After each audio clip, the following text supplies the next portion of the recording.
ओम नमो भगवते वासुदेवाय। आप सभी भक्तों पर बृहस्पति देव और विष्णु भगवान की कृपा सदा सर्वदा बने रहे। भक्तों, माघ का महीना भगवान विष्णु को समर्पित है और माघ मास के बृहस्पतिवार के दिन जो भक्त श्रद्धा और भक्ति के साथ बृहस्पति देव और विष्णु भगवान की इस दिव्य कथा को सुनते हैं, उस पर भगवान विष्णु की अपार कृपा बरसती है। तो आइए भगवान विष्णु की प्रसन्नता के लिए आज की इस दिव्य कथा का श्रवण करते हैं। भारतवर्ष में एक प्रतापी और दानी राजा राज्य करता था। वह नित्य गरीबों और ब्राह्मण की सहायता करता था। यह बात उसकी रानी को अच्छी नहीं लगती थी। वह न ही गरीबों को दान देती, न ही भगवान का पूजन करती थी और राजा को भी दान देने से मना किया करती थी। एक दिन राजा शिकार खेलने वन को गए हुए थे तो रानी महल में अकेली थी। उसी समय बृहस्पति देव साधु का भेष में राजा के महल में भिक्षा के लिए गए और भिक्षा मांगी। रानी ने भिक्षा देने से इनकार कर दिया और कहा, हे साधु महाराज, मैं तो दान पुण्य से तंग आ गई हूँ। मेरे पति सारा धन लुटाते रहते हैं। मेरी इच्छा है कि हमारा धन नष्ट हो जाए, फिर ना रहेगा बांस और ना बजेगी बांसुरी।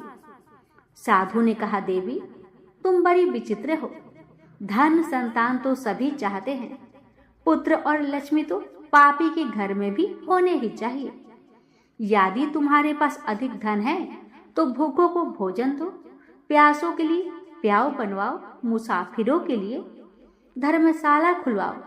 जो निर्धन अपनी कुंवारी कन्याओं का विवाह नहीं कर सकते, उनका विवाह करा दो। ऐसे और भी काम हैं जिन्हें करने से तुम्हारा यश लोक परलोक में फैलेगा। परंतु रानी को साधु महाराज का उपदेश अच्छा नहीं लगा। वह बोली, महाराज, आप मुझे कुछ ना समझाइए। मैं ऐसा धन नहीं चाहती जो हर जगह बांटती फिरूं। साधु ने उत्तर दिया, यदि तुम्हारी ऐसी इच्छा है तो तथास्तु। तुम ऐसा करना कि बृहस्पतिवार को घर लिपकर पीली मिट्टी से अपना सिर धोकर स्नान करना, भट्ठी चढ़ाकर कपड़े धोना। ऐसा करने से आपका सारा धन नष्ट हो जाएगा। इतना कहकर साधु महाराज वहां से अंतर्ध्यान हो गए। साधु के कहे अनुसार कई बातों को पूरा करते हुए रानी को केवल 3 बृहस्पतिवार ही बीते थे कि उसकी समस्त धन संपत्ति नष्ट हो गई। भोजन के लिए राजा का परिवार तरसने लगा। तब एक दिन राजा ने रानी से बोला कि हे रानी, तुम यहीं रहो, मैं दूसरे देश को जाता हूँ, क्योंकि यहाँ पर सभी लोग मुझे जानते हैं, इसलिए मैं कोई छोटा काम नहीं कर सकता। ऐसा कहकर राजा परदेश को चला गया। वहां वह जंगल से लकड़ी काटकर शहर में लाता और बेचता। इस तरह वह अपनी जीवन व्यतीत करने लगा। इधर राजा के परदेश जाते ही रानी और दासी दुखी रहने लगी। एक बार जब रानी और दासी को 7 दिन तक बिना भोजन के रहना पड़ा तो रानी ने अपनी दासी से कहा, हे दासी, पास ही के नगर में मेरी बहन रहती है। वह बहुत धनवान है। तू उसके पास जा, कुछ लेकर आ, ताकि थोड़ी बहुत गुजर बसर हो जाए। दासी रानी की बहन के पास गई। उस दिन गुरुवार था और रानी की बहन उस समय बृहस्पतिवार व्रत की कथा सुन रही थी। दासी ने रानी की बहन को अपनी रानी का संदेश दिया, लेकिन रानी की बड़ी बहन ने कोई उत्तर नहीं दिया। जब दासी को रानी की बहन से कोई उत्तर नहीं मिला तो वह बहुत दुखी हुई और उसे गुस्सा भी आया। दासी ने वापस आकर रानी को सारी बात बता दी। सुनकर रानी अपने भाग्य को कोसने लगी। उधर रानी की बहन ने सोचा कि मेरी बहन की दासी आई थी, परंतु मैं उससे नहीं बोली, इससे उसको बहुत दुख हुआ होगा। बेचारी कथा सुनकर और पूजन समाप्त करके वह अपनी बहन के घर आई और कहने लगी, हे बहन, मैं बृहस्पतिवार का व्रत कर रही थी। तुम्हारी दासी मेरे घर आई थी, परंतु जब तक कथा होती है तब तक न उठते हैं और ना ही बोलते हैं। इसलिए मैं नहीं बोली। कहो दासी, क्यों आई थी? रानी बोली, बहन तुमसे क्या छिपाऊं, हमारे घर में खाने तक को अनाज नहीं था। ऐसा कहते कहते रानी की आंखें भर आई। उसने दासी समेत पिछले 7 दिनों से भूखे रहने तक की बात अपनी बहन को विस्तार पूर्वक सुना दी। रानी की बहन बोली, देखो बहन, भगवान बृहस्पति देव सबकी मनोकामना पूर्ण करते हैं। देखो, शायद तुम्हारे घर में अनाज रखा हो। पहले तो रानी को विश्वास नहीं हुआ, पर बहन के आग्रह करने पर उसने अपनी दासी को अंदर भेजा तो सचमुच अनाज से भरा एक घड़ा मिल गया, जहां देखकर दासी को बड़ी हैरानी हुई। दासी रानी से कहने लगी, हे रानी, जब हमको भोजन नहीं मिलता तो हम व्रत ही तो करते हैं, इसलिए क्यों ना इनसे व्रत और कथा की विधि पूछ ली जाए ताकि हम भी व्रत कर सके। तब रानी ने अपनी बहन से बृहस्पतिवार व्रत के बारे में पूछा। उसकी बहन ने बताया, बृहस्पतिवार के व्रत में चने की दाल और मुनक्का से विष्णु भगवान का केले की जड़ में पूजन करें तथा दीपक जलाए, व्रत कथा सुने और पीला ही भोजन करें। इससे बृहस्पति देव प्रसन्न होते हैं। व्रत और पूजन विधि बताकर रानी की बहन अपने घर को लौट गई। 7 दिन बाद जब गुरुवार आया तो रानी और दासी ने व्रत रखा। घुड़सार में जाकर चना और गुड़ लेकर आई। फिर उससे केले की जड़ तथा विष्णु भगवान का पूजन किया। अब पीला भोजन कहाँ से आए, इस बात को लेकर दोनों बहुत दुखी थे। चूंकि उन्होंने व्रत रखा था, इसलिए बृहस्पति देव उनसे प्रसन्न थे। इसलिए वे एक साधारण व्यक्ति का रूप धारण कर 2 थालों में सुंदर पीला भोजन दासी को दे गए। भोजन पाकर दासी प्रसन्न हुई और फिर रानी के साथ मिलकर भोजन ग्रहण किया। उसके बाद वे सभी गुरुवार को व्रत और पूजन करने लगी। बृहस्पति भगवान की कृपा से उनके पास फिर से धन संपत्ति आ गई, परंतु रानी फिर से पहले की तरह आलस्य करने लगी।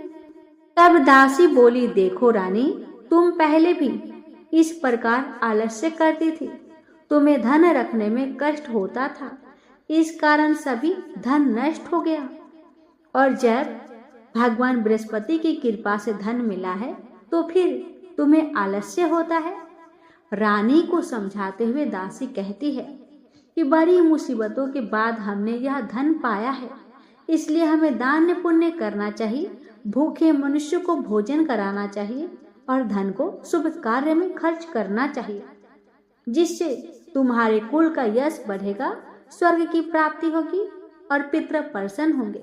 दासी की बात मानकर रानी अपना धन शुभ कार्यों में खर्च करने लगी।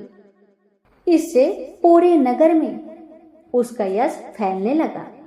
तो बृहस्पतिवार व्रत कथा के बाद श्रद्धा के साथ आरती की जानी चाहिए और इसके बाद प्रसाद बांटकर उसे ग्रहण करना चाहिए। आगे एक दिन राजा दुखी होकर जंगल में एक पेड़ के नीचे आसन जमाकर बैठ गया। वह अपनी दशा को याद करके व्याकुल होने लगा। बृहस्पतिवार का दिन था। एकाएक उसने देखा कि निर्जन वन में एक साधु प्रकट हुए। वह साधु भेष में स्वयं बृहस्पति देवता थे। लकड़हारे के सामने आकर बोले, लकड़हारे, इस सुनसान जंगल में तू चिंता मग्न क्यों बैठा है? लकड़हारे ने दोनों हाथ जोड़कर प्रणाम किया और उत्तर दिया, महात्मा जी, आप सब कुछ जानते हैं, मैं क्या कहूँ? यह कहकर रोने लगा और साधु को अपनी आत्मकथा सुना दी। महात्मा जी ने कहा, तुम्हारी स्त्री ने बृहस्पति के दिन बृहस्पति भगवान का निरादर किया है, जिसके कारण रुष्ट होकर उन्होंने तुम्हारी जा दशा कर दी। अब तुम चिंता को दूर करके मेरे कहने पर चलो तो तुम्हारे सब कष्ट दूर हो जाएंगे और भगवान पहले से भी अधिक संपत्ति देंगे। तुम बृहस्पति के दिन कथा किया करो, 2 पैसे के चने मुनक्का लाकर उसका प्रसाद बनाओ और शुद्ध जल से लोटे में शक्कर मिलाकर अमृत तैयार करो। कथा के पश्चात अपने सारे परिवार और सुनने वाले प्रेमियों में अमृत व प्रसाद बांटकर आप भी ग्रहण करो। ऐसा करने से भगवान तुम्हारी सब मनोकामनाएं पूरी करेंगे। साधु के ऐसे वचन सुनकर लकड़हारा बोला, हे प्रभु, मुझे लकड़ी बेचकर इतना पैसा नहीं मिलता जिससे भोजन के उपरांत कुछ बचा सकूं। मैंने रात्रि में अपनी स्त्री को व्याकुल देखा है। मेरे पास कुछ भी नहीं जिससे मैं उसकी खबर मंगा सकूं। साधु ने कहा, हे लकड़हारे, तुम किसी बात की चिंता मत करो। बृहस्पति के दिन तुम रोजाना की तरह लकड़ियां लेकर शहर को जाओ। तुमको रोज से दुगना धन प्राप्त होगा, जिससे तुम भली भांति भोजन कर लोगे तथा बृहस्पति देव की पूजा का सामान भी आ जाएगा। इतना कहकर साधु अंतर्ध्यान हो गए। धीरे धीरे समय व्यतीत होने पर फिर वही बृहस्पतिवार का दिन आया। लकड़हारा जंगल से लकड़ी काटकर किसी शहर में बेचने गया। उसे उस दिन और दिन से अधिक पैसा मिला। राजा ने चना गुड़ आदि लाकर गुरुवार का व्रत किया। उस दिन से उसके सभी कलेश दूर हुए। परंतु जब दोबारा गुरुवार का दिन आया तो बृहस्पतिवार का व्रत करना भूल गया। इस कारण बृहस्पति भगवान नाराज हो गए। उस दिन उस नगर के राजा ने विशाल यज्ञ का आयोजन किया तथा शहर में यह घोषणा करा दी कि कोई भी मनुष्य अपने घर में भोजन न बनाए और न आग जलाए। समस्त जनता मेरे यहाँ भोजन करने आए। इस आज्ञा को जो न मानेगा उसे फांसी की सजा दी जाएगी। इस तरह की घोषणा संपूर्ण नगर में करवा दी गई।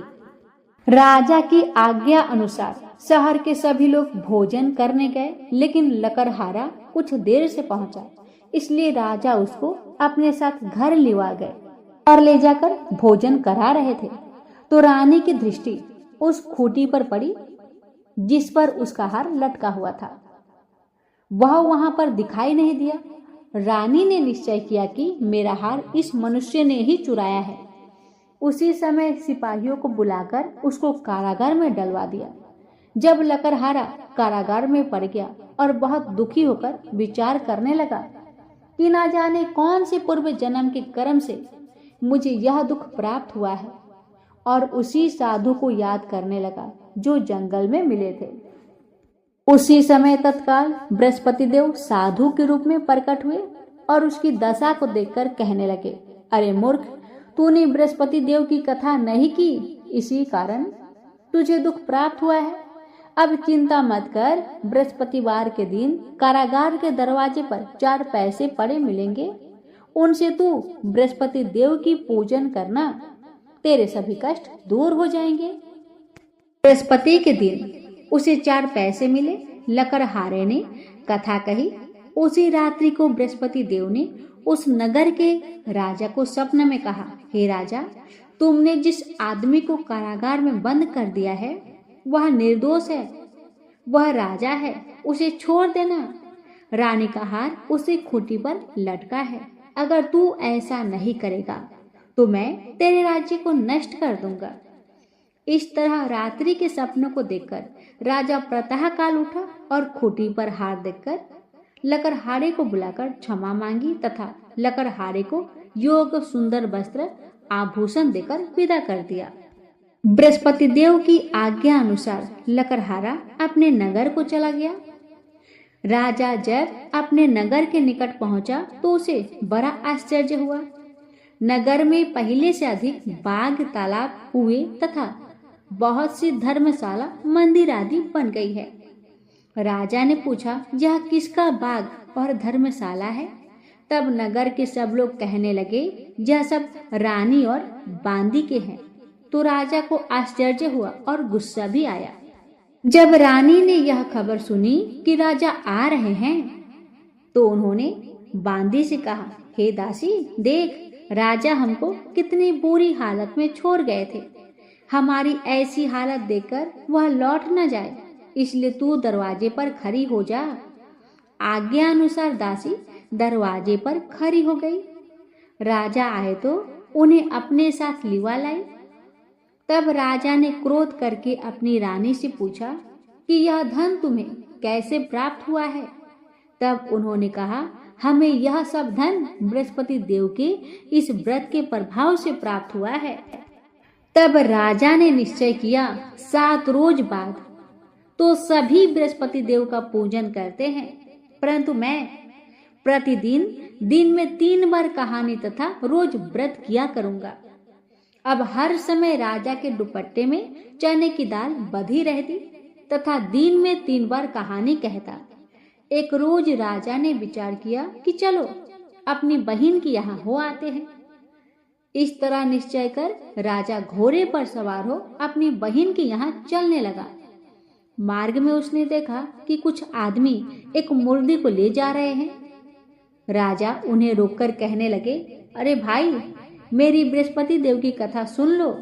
वो बोले, लो, हमारा यहाँ आदमी मर गया है और इसको अपनी कथा की पड़ी है। परंतु कुछ आदमी बोले, अच्छा कहो, हम तुम्हारी कथा सुनेंगे। राजा ने दाल निकाली और जब कथा आधी हुई थी कि मुर्दा हिलने लगा, और जब कथा समाप्त हो गई तो राम राम करके मुर्दा उठकर खड़ा हो गया। आगे मार्ग में उसे एक किसान खेत में हल चलाता हुआ मिला। राजा ने उसे देखा और उससे बोला, अरे भाई, तुम मेरी बृहस्पतिवार की कथा सुन लो। किसान बोला, जब तक मैं तेरी कथा सुनूंगा तब तक 4 हरैया जोत लूंगा। जा अपनी कथा किसी और को सुनाना। इस तरह राजा आगे चलने लगा। राजा के हटते ही बैल पछाड़ खाकर गिर पड़ा तथा किसान के पेट में बड़ी जोर का दर्द होने लगी। उस समय उसकी माँ रोटी लेकर आई। उसने जब यह देखा तो अपने पुत्र से सब हाल पूछा और बेटे ने सभी हाल कह दिया। तो बुढ़िया दौड़ी दौड़ी उस घुड़सवार के पास गई और उससे बोली कि मैं तेरी कथा सुनूंगी, तू अपनी कथा मेरे खेत पर चलकर ही कहना। राजा ने बुढ़िया के खेत पर जाकर कथा कही, जिसके सुनते ही वह बैल उठकर खड़ा हो गया तथा किसान के पेट का दर्द भी बंद हो गया। राजा अपनी बहन के घर पहुंचा। बहन ने भाई की खूब मेहमानी की। दूसरे रोज प्रातःकाल राजा जागा तो वह देखने लगा कि सब लोग भोजन कर रहे हैं। राजा ने अपनी बहन से कहा, ऐसा कोई मनुष्य है जिसने भोजन नहीं किया हो? मेरी बृहस्पतिवार की कथा सुन ले। बहन बोली, हे भैया, यह देश ऐसा ही है कि पहले यहाँ लोग भोजन करते हैं और बाद में अन्य काम करते हैं। अगर कोई पड़ोस में है तो मैं देख आती हूँ। ऐसा कहकर वह देखने चली गई, परंतु उसे कोई ऐसा व्यक्ति नहीं मिला जिसने भोजन ना किया हो। अतः वह एक कुम्हार के घर गई जिसका लड़का बीमार था। उसे मालूम हुआ कि उनके यहाँ 3 रोज से किसी ने भोजन नहीं किया है। रानी ने अपने भाई की कथा सुनने के लिए कुम्हार से कहा। वह तैयार हो गया। राजा ने जाकर बृहस्पतिवार की कथा कही, जिसको सुनकर उसका लड़का ठीक हो गया। अब तो राजा की प्रशंसा होने लगी। एक रोज राजा ने अपनी बहन से कहा कि हे बहन, हम अपने घर को जाएंगे, तुम भी तैयार हो जाओ। राजा की बहन ने अपनी सास से कहा, सासू माँ, मैं अपने भाई के साथ जा रही हूँ। तो सासू माँ ने कहा, हाँ चली जा, परंतु अपने लड़के को मत ले जाना, क्योंकि तेरे भाई की कोई औलाद नहीं है। बहन ने अपने भैया से कहा, हे भैया, मैं तो आपके साथ चलूंगी, पर कोई बालक नहीं जाएगा। तो राजा बोला, जब कोई बालक ही नहीं चलेगा तब तुम जाकर क्या करोगी? बड़े दुखी मन से राजा अपने नगर को लौट आए। राजा ने अपनी रानी से कहा, हम निर्वंशी है, हमारा मुख देखने का धर्म नहीं है और कुछ भोजन आदि नहीं किया। रानी बोली, हे प्रभु, बृहस्पति देव ने हमें सब कुछ दिया है और वह औलाद भी अवश्य देंगे। उसी रात को बृहस्पति देव ने राजा से सपने में कहा, हे राजा उठ, सभी सोच को त्याग दे, तेरी रानी गर्भ से है। राजा यह बात सुनकर बहुत प्रसन्न हुआ और अपने सपने की बात रानी को बताई। यह सुनकर दोनों पति पत्नी अति प्रसन्न हुए। 9वें महीने में रानी के गर्भ से एक सुंदर पुत्र पैदा हुआ। तब राजा बोला, हे रानी, स्त्री बिना भोजन के रह सकती है पर बिना कहे नहीं रह सकती। मेरी बहन आए, तुम उससे कुछ मत कहना। रानी ने सुनकर हाँ कर दिया। जब राजा की बहन ने यह शुभ समाचार सुना तो बहुत खुशी हुई और बधाई लेकर अपने भाई के यहाँ आई। तभी रानी ने कहा, घोड़ा चढ़कर तो नहीं आई, गधा चढ़ी आई। राजा की बहन बोली, भाभी इस प्रकार ना कहती तो तुम्हें औलाद कैसे मिलता। बृहस्पति देव ऐसे ही हैं, जैसे जिनके मन में कामनाएं हैं सभी को पूर्ण करते हैं। जो सद्भावना पूर्वक बृहस्पतिवार व्रत करता है एवं कथा को सुनता है या पढ़ता है या दूसरों को सुनाता है, बृहस्पति देव उसकी सभी मनोकामना को पूर्ण करते हैं। भगवान बृहस्पति देव उसकी सदैव रक्षा करते हैं। संसार में जो मनुष्य सद्भावना से भगवान का पूजन व्रत सच्चे हृदय से करते हैं तो उनकी सभी मनोकामनाएं पूर्ण करते हैं। जैसी सच्ची भावना से रानी और राजा ने उनकी कथा का गुणगान किया तो उनकी सभी इच्छाएं बृहस्पति देव जी ने पूर्ण की थी। इसलिए पूर्ण कथा सुनने के बाद प्रसाद लेकर जाना चाहिए। हृदय से उसका मनन करते हुए जयकारा बोलना चाहिए। तो बोलिए बृहस्पति देव भगवान की जय।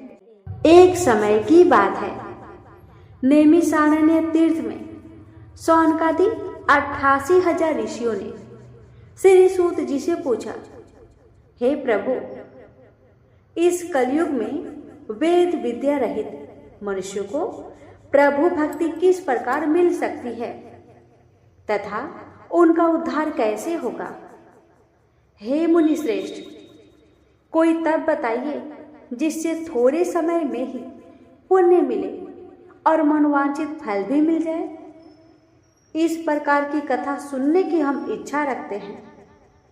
सर्व शास्त्रों के ज्ञाता श्री सूत जी बोले, हे वैष्णवों, मैं पूज्य आप सभी ने प्राणियों की हित की बात पूछी है, इसलिए मैं एक ऐसे श्रेष्ठ व्रत को आप लोगों को बताऊंगा जिसे नारद जी ने श्री लक्ष्मी नारायण जी से पूछा था और लक्ष्मीपति ने मुनि श्रेष्ठ नारद जी से कहा था।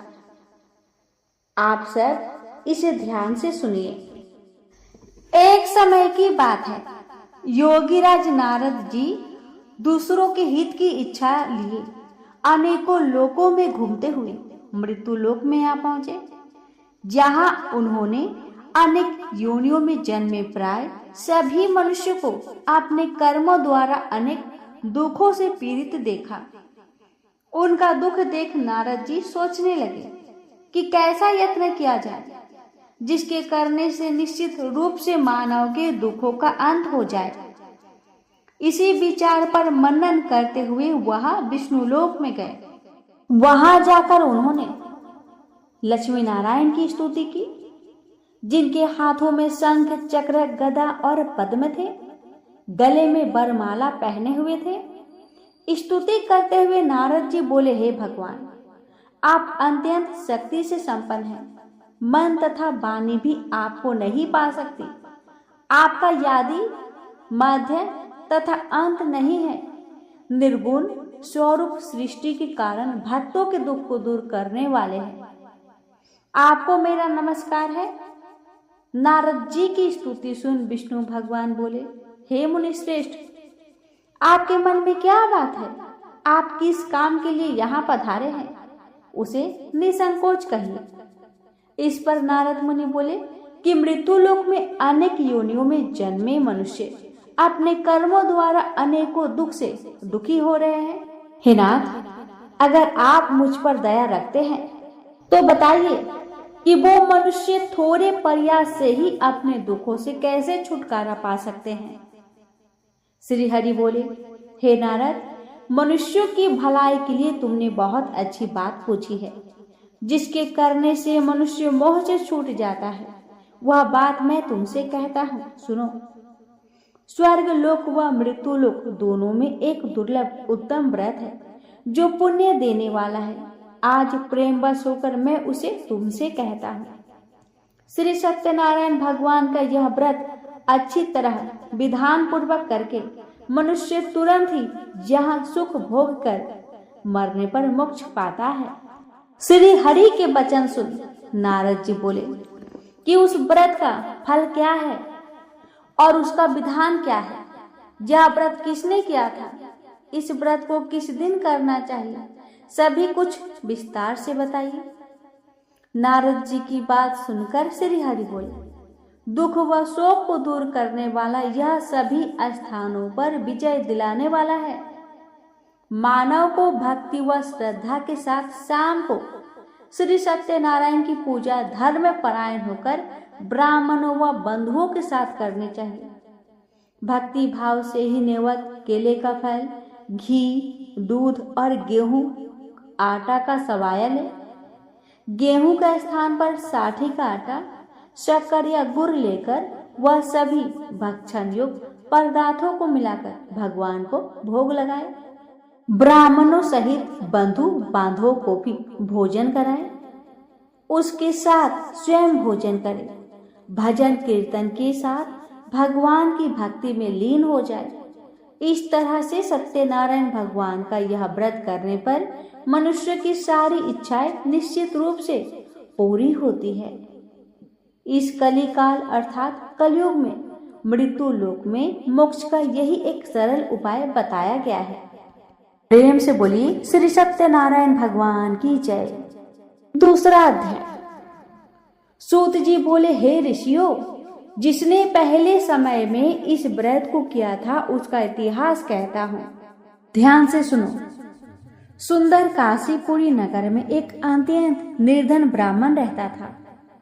भूख प्यास से परेशान वह धरती पर घूमता रहता था। ब्राह्मणों से प्रेम करने वाले भगवान ने एक दिन ब्राह्मण का भेष धारण कर उसके पास जाकर पूछा, हे ब्रीप, नित्य दुखी होकर तुम पृथ्वी पर क्यों घूमते हो? दिन ब्राह्मण बोला, मैं निर्धन ब्राह्मण हूँ, भिक्षा के लिए धरती पर घूमता रहता हूँ। हे भगवान, यदि आप इसका कोई उपाय जानते हो तो बताइए। वृद्ध ब्राह्मण कहते हैं कि सत्यनारायण भगवान मनोवांछित फल देने वाले हैं, इसलिए तुम उनका पूजन करो। इसे करने से मनुष्य सभी दुखों से मुक्त हो जाता है। वृद्ध ब्राह्मण बनकर आए सत्यनारायण भगवान उस निर्धन ब्राह्मण को व्रत का सारा विधान बताकर अंतर्ध्यान हो गए। ब्राह्मण मन ही मन सोचने लगा कि जिस व्रत को वृद्ध ब्राह्मण करने को कह गया है, मैं उसे जरूर करूंगा। यह निश्चय करने के बाद उसे रात में नींद नहीं आई। वह सवेरे उठकर सत्यनारायण भगवान के व्रत का निश्चय कर भिक्षा के लिए चला गया। और उस दिन उस निर्धन ब्राह्मण को भिक्षा में बहुत सारा धन मिला, जिससे उसने बंधु बांधवों के साथ मिलकर श्री सत्यनारायण भगवान का व्रत संपन्न किया। भगवान सत्यनारायण का व्रत संपन्न करने के बाद वह निर्धन ब्राह्मण सभी दुखों से छूट गया और अनेक प्रकार की संपत्तियों से युक्त हो गया। उसी समय से यह ब्राह्मण हर माह इस व्रत को करने लगा। इस तरह से सत्यनारायण भगवान के व्रत को जो मनुष्य करेगा वह सभी प्रकार के पापों से छूटकर मोक्ष को प्राप्त होगा। जो मनुष्य इस व्रत को करेगा वो भी सभी दुखों से मुक्त हो जाएगा।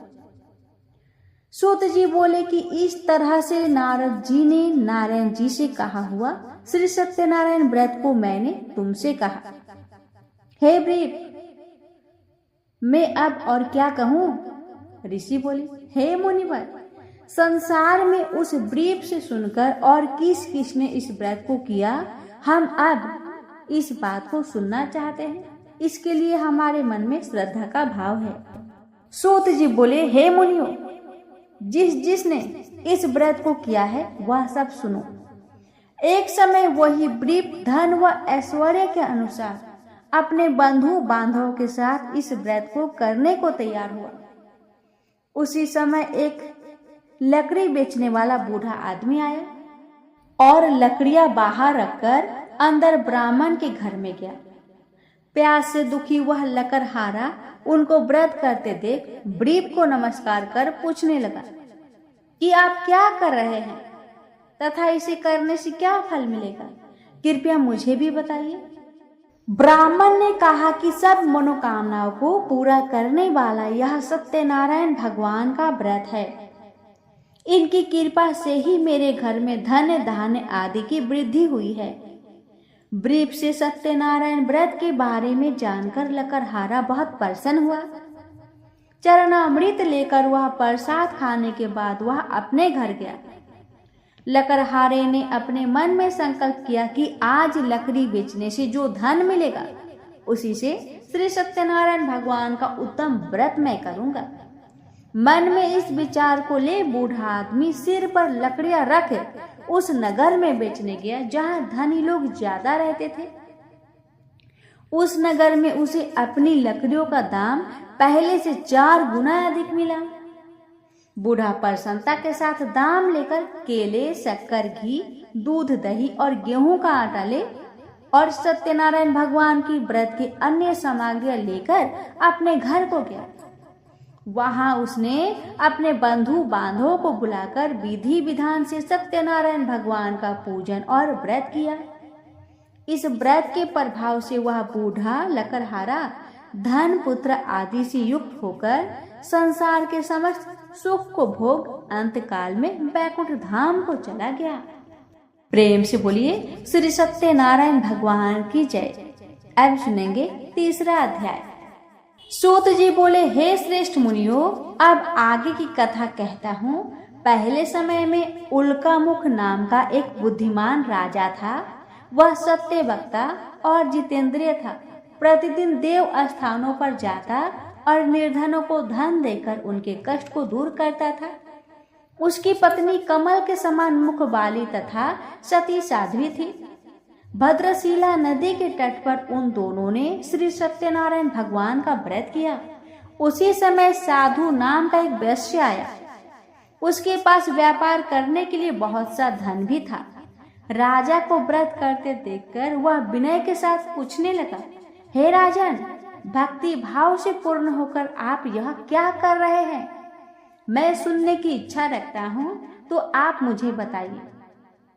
राजा बोला, हे साधु, अपने बंधु बांधव के साथ पुत्र आदि की प्राप्ति के लिए एक महाशक्तिमान श्री सत्यनारायण भगवान का व्रत व पूजन कर रहा हूँ। राजा के वचन सुन साधु आदर से बोले, हे राजन, मुझे इस व्रत का सारा विधान कहिए। आपके कथा अनुसार मैं भी इस व्रत को करूंगा। मेरी भी संतान नहीं है और इस व्रत को करने से निश्चित रूप से मुझे संतान की प्राप्ति होगी। राजा से व्रत का सारा विधान सुन व्यापार से निवृत्त हो वह अपने घर गया।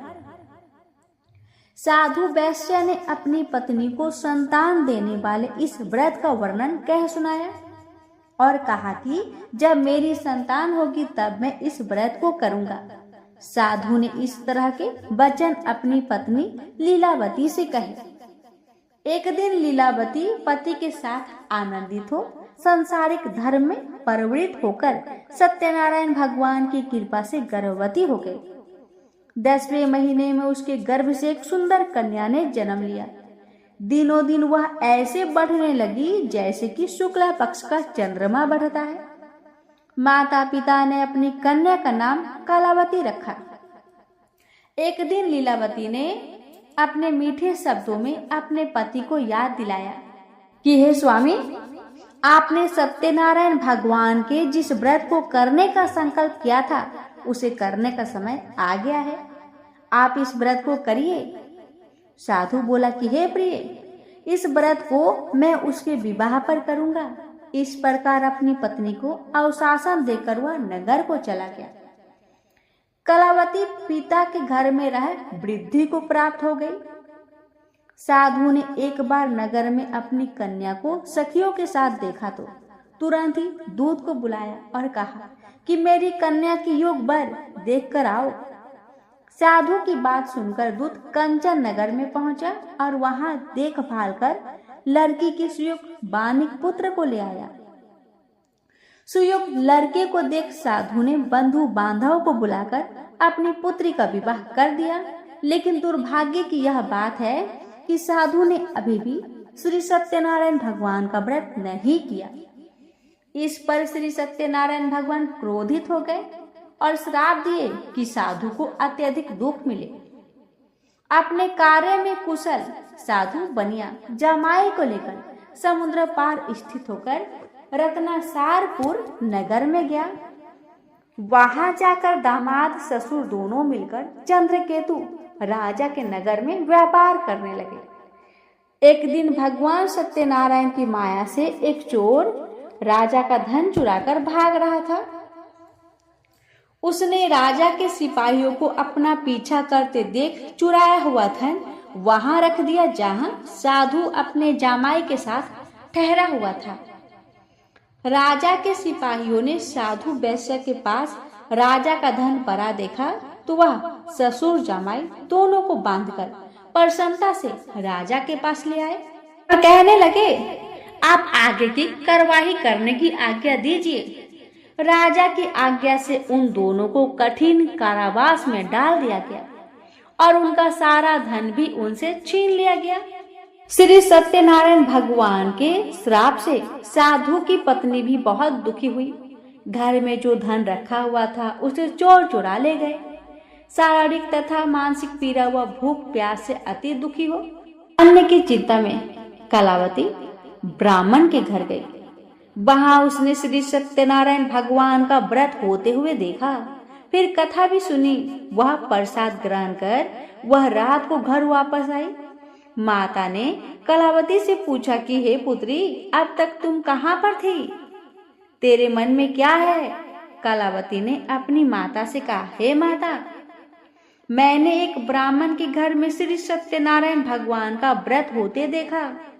कन्या के वचन सुन लीलावती भगवान की पूजन की तैयारी करने लगी।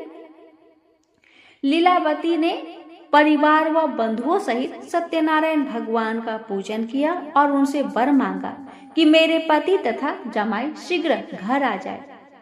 साथ ही ये भी प्रार्थना की, हे भगवान, हम सबका अपराध को भी क्षमा करें। श्री सत्यनारायण भगवान इस व्रत से संतुष्ट हो गए और राजा चंद्रकेतु को सपने में दर्शन दे कहा, हे राजन, तुम उन दोनों वैश्य को छोड़ दो। तुमने उनका जो धन लिया है उसे वापस कर दो। अगर ऐसा नहीं किया तो मैं तुम्हारा धन, राज्य व संतान सभी को नष्ट कर दूंगा। राजा को यह सब कहकर वह अंतर्ध्यान हो गए। प्रातःकाल सभा में राजा ने अपना सपना सुनाया। फिर बोले कि बानिक पुत्र को कैद से मुक्त कर दो और सभा में लाओ। दोनों ने आते ही राजा को प्रणाम किया। राजा मीठी वाणी में बोला, हे महानुभावों, भाग्यवश ऐसा कठिन दुख तुम्हें प्राप्त हुआ है, लेकिन अब कोई भय नहीं है। ऐसा कह राजा ने उन दोनों को नए वस्त्राभूषण भी पहनाए और जितना धन उनका लिया था उससे दुगुना धन वापिस कर दिया। दोनों वैश्य अपने घर को चल दिए। प्रेम से बोलिए श्री सत्यनारायण भगवान की जय। अब सुनेंगे चौथा अध्याय। सूत जी बोले, वैश्य ने मंगलाचार कर अपनी यात्रा आरंभ की और अपने नगर की ओर चल दिए। उनके थोड़ी दूर जाने पर एक दंडी भेषधारी श्री सत्यनारायण ने उनसे पूछा, हे साधु, तेरी नाव में क्या है? अभिमानी वानिक हंसता हुआ बोला, हे दंडी, आप क्यों पूछते हो? क्या धन लेने की इच्छा है? मेरी नाव में तो बेल व पत्ते भरे हुए हैं। वैश्य के कठोर वचन सुन भगवान बोले, तुम्हारा वचन सत्य हो। दंडी ऐसे वचन कह वहां से दूर चले गए। कुछ दूर जाकर समुद्र के किनारे बैठ गए। दंडी के जाने के बाद साधु वैश्य ने नित्य क्रिया के पश्चात नाव को ऊंची उठते देखकर अचंभा माना और नाव में बेल पत्ते आदि देख वह मूर्छित हो जमीन पर गिर पड़ा। मूर्छा खुलने पर वह अत्यंत शोक में डूब गया। तब उसका दामाद बोला कि आप शोक न मनाएं, यह दंडी का श्राप है, इसलिए हमें उनकी शरण में जाना चाहिए, तभी हमारी मनोकामना पूरी हो सकती है। दामाद की बात सुनकर वह दंडी के पास जा पहुंचे और अत्यंत भक्तिभाव नमस्कार कर बोले, मैंने आपसे जो असत्य वचन कहे थे उनके लिए मुझे क्षमा कर दीजिए। ऐसा कहकर महान शोकातुर हो रोने लगा। तब दंडी भगवान बोले, हे बानिक पुत्र, मेरी आज्ञा से बार बार तुम्हें दुख प्राप्त हुआ है, तू मेरी पूजा से विमुख हुआ है। साधु बोला, हे भगवान, आपकी माया से ब्रह्मा आदि देवता भी आपके रूप को नहीं जानते, तब मैं अज्ञानी कैसे जान सकता हूँ।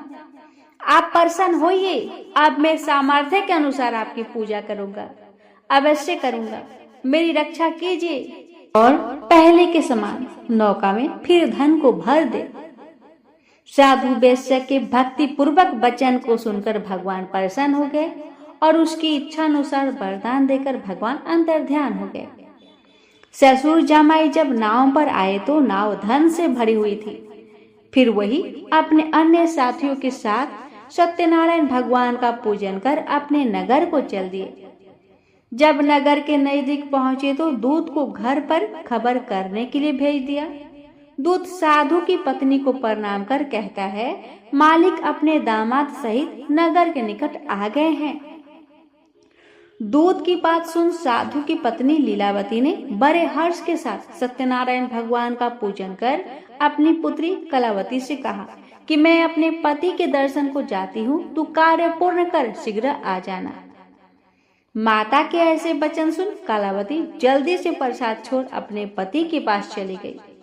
प्रसाद की अवज्ञा के कारण श्री सत्यनारायण भगवान रुष्ट हो गए और नाव सहित उसके पति को पानी में डुबो दिया। कलावती अपने पति को वहां ना पाकर रोती हुई जमीन पर गिर गई। नौका को डूबा हुआ देख वह कन्या को रोता देख साधु दुखी होकर बोला कि हे प्रभु, मुझसे तथा मेरे परिवार से जो भूल हुई है उसे क्षमा कीजिए। साधु के दीन वचन सुनकर श्री सत्यनारायण भगवान प्रसन्न हो गए और आकाशवाणी हुई, हे साधु, तेरी कन्या मेरी प्रसाद को छोड़कर आई है, इसलिए उसका पति अदृश्य हो गया है। यदि वह घर जाकर प्रसाद खाकर लौटती है तो इसका पति अवश्य ही मिलेगा। ऐसी आकाशवाणी सुन कलावती घर पहुंचकर प्रसाद खाई और फिर आकर अपने पति के दर्शन करती है। उसके बाद साधु अपने बंधु बांधवों सहित श्री सत्यनारायण भगवान का विधि विधान से पूजन करता है। इस लोक का सुख भोग वह अंत में स्वर्ग को जाता है। प्रेम से बोलिए श्री सत्यनारायण भगवान की जय।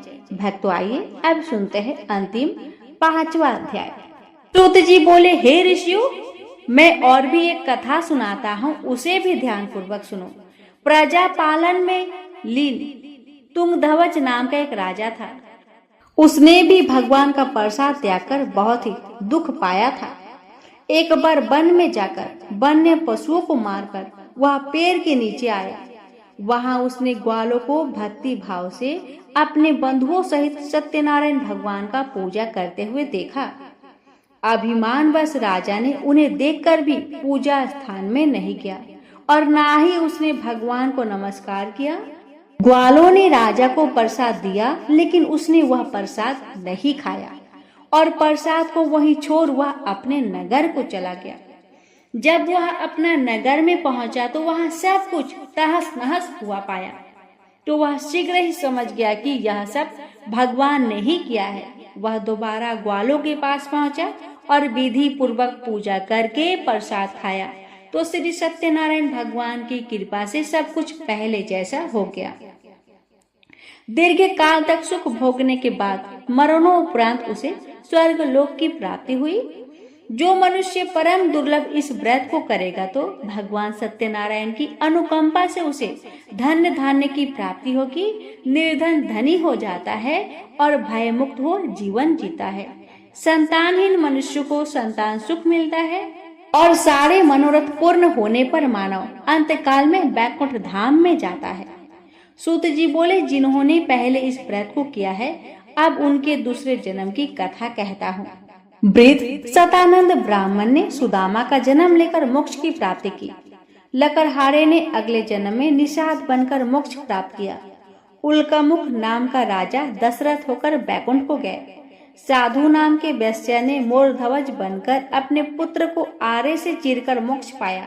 महाराज तुंगध्वज ने स्वयंभू होकर भगवान में भक्ति युक्त हो कर्म कर मोक्ष पाया।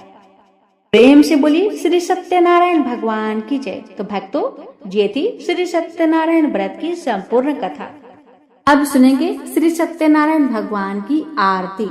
जय लक्ष्मी रमना स्वामी, जय लक्ष्मी रमना सत्यनारायण स्वामी, जनपातक हरिणा। जय लक्ष्मी रमना स्वामी, जय लक्ष्मी रमना सत्यनारायण स्वामी, जनपातक हरिणा। रत्न जरित सिंहासन अद्भुत छवि राजे, नारद करत निरांजन घंटा बन बाजे। जय लक्ष्मी रमना स्वामी, जय लक्ष्मी रमना सत्यनारायण स्वामी, जनपातक हरिणा। जय लक्ष्मी रमना परकट भय कली कारण, दिज को दर्श दियो। बूढ़ो ब्राह्मण बनकर कंचन महल कियो। जय लक्ष्मी रमना स्वामी, जय लक्ष्मी रमना सत्यनारायण स्वामी, जनपातक हरिणा। जय लक्ष्मी रमना दुर्बल भील कठारो, जिन पर कृपा करी। चंद्रचूर एक राजा, तिनकी विपत्ति हारी। जय लक्ष्मी रमना स्वामी, जय लक्ष्मी रमना सत्यनारायण स्वामी, जनपातक हरिणा। जय लक्ष्मी रमना वैश्य मनोरथ पायो, श्रद्धा तज दिन ही। सो फल भोग्यो प्रभु जी, फिर स्तुति कीन्ही। जय लक्ष्मी रमना स्वामी, जय लक्ष्मी रमना सत्यनारायण स्वामी, जनपातक हरिणा। भाव भक्ति के कारण छिन छिन रूप धरियो। श्रद्धा धारण किन्हीं तिनको काज सरो। जय लक्ष्मी रमना स्वामी, जय लक्ष्मी रमना सत्यनारायण स्वामी, जनपातक हरिणा। ग्वाल बाल संग राजा, वन में भक्ति करी। मन वांछित फल दिन हो, दीन दयालु हरि। जय लक्ष्मी रमना स्वामी, जय लक्ष्मी रमना सत्यनारायण स्वामी, जनपातक हरिणा। चढ़त प्रसाद सवायो, कदली फल मेवा। धूप दीप तुलसी से, राजी सत्यदेवा। जय लक्ष्मी रमना स्वामी, जय लक्ष्मी रमना सत्यनारायण स्वामी, जनपातक हरिणा। सत्यनारायण जी की आरती जो कोई नर गावे, तन मन सुख संपत्ति, मन वांछित फल पावे। जय लक्ष्मी रमना स्वामी, जय लक्ष्मी रमना सत्यनारायण स्वामी, जनपातक हरिणा। जय लक्ष्मी रमना स्वामी, जय लक्ष्मी रमना। प्रेम से बोलिए श्री सत्यनारायण भगवान की जय। कथा अगर अच्छी लगी हो तो इस वीडियो को लाइक शेयर अवश्य करें।